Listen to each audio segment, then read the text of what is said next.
पिछले 24 घंटे में गाजा पट्टी में इजरायली सेना द्वारा किए गए हमले में 23 से ज्यादा लोग शहीद हो गए हैं, जिनमें गाजा सिटी में 17, जबालिया में 1 और खान यूनिस में 3 वर्ल्ड सेंट्रल किचन सहायता कर्मियों सहित 5 लोग शामिल हैं।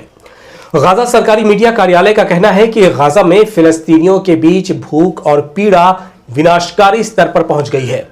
गाजा की घेराबंदी की वजह से लोगों को खाने पीने का सामान नहीं मिल पा रहा है और हालात दिन ब दिन खराब होते जा रहे हैं। हिजबुल्लाह चीफ शेख नईम कासिम ने कहा है कि इजराइल को सभी मोर्चों पर हार का सामना करना पड़ा है। हिजबुल्लाह चीफ ने कहा है कि हमने कई बार कहा है कि हम युद्ध नहीं चाहते हैं और हमारा लक्ष्य गाजा का समर्थन करना है, और अगर हम पर युद्ध थोपा जाता है तो हम इसके लिए तैयार हैं। लेबनान की अल अहद समाचार वेबसाइट ने बताया है कि हिजबुल्लाह चीफ ने मजीद कहा कि आज हम जीत और सफलता के माहौल में हैं। उन्होंने कहा कि 64 दिन पहले लेबनान पर जमीनी आक्रमण शुरू हुआ था, लेकिन इजराइल को कुछ हासिल नहीं हुआ और उसे मुंह की खानी पड़ी। ईरान की राजधानी तेहरान में लोगों ने IRGC के सैन्य सलाहकार ब्रिगेडियर जनरल कियाऊ मार्ज से पुरहाशमी के आखिरी रसूमात में हिस्सा लिया। बुधवार देर रात सीरिया के अलेप्पो में एक हमले में ये शहीद हो गए थे।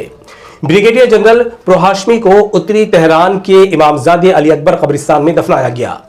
पुरहाशमी, जिन्हें हाजी हाशिम के नाम से भी जाना जाता था, सीरिया में अलेप्पो के इलाके में इजरायली समर्थित गुट द्वारा किए गए हमले में मौत हो गई थी। इनके जनाजे में हजारों लोगों ने शिरकत की। अंतर्राष्ट्रीय आपराधिक न्यायालय के प्रोसिक्यूटर ने कहा है कि नेतन्याहू और योआव गैलेंट की गिरफ्तारी वारंट के खिलाफ इजराइल की अपील को खारिज किया जाना चाहिए और अपील की कार्यवाही बंद कर देनी चाहिए। इजराइल ने नेतन्याहू की गिरफ्तारी वारंट के खिलाफ याचिका दायर की है और इसे खारिज करने की मांग की है। पिछले सप्ताह अंतर्राष्ट्रीय आपराधिक न्यायालय ने गाजा में युद्ध अपराधों और मानवता के खिलाफ जुर्म के इर्तिकाब के लिए नेतन्याहू और गैलेंट के लिए गिरफ्तारी वारंट जारी किया था, जिसके तहत 124 से ज्यादा देशों ने नेतन्याहू के दौरे पर पाबंदी लगा दी है। मैक्सिको में लोगों ने फिलिस्तीनी अवाम के साथ अपनी एकजुटता दिखाने के लिए प्रदर्शन किया। प्रदर्शनकारी गाजा पर इजरायली नरसंहार को खत्म करने और युद्ध को समाप्त करने की अपील कर रहे थे।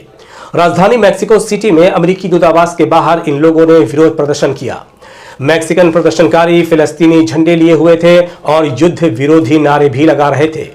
हमास ने दुनिया भर के लोगों से गाजा पट्टी में इजरायली नरसंहार को रोकने के लिए शहरों में शांतिपूर्ण प्रदर्शन करने का आह्वान किया है। तो ये थी मिडल ईस्ट की बड़ी खबरें। ऐसे ही खबरों से बाखबर रहने के लिए हमारे चैनल को लाइक, सब्सक्राइब और शेयर करें।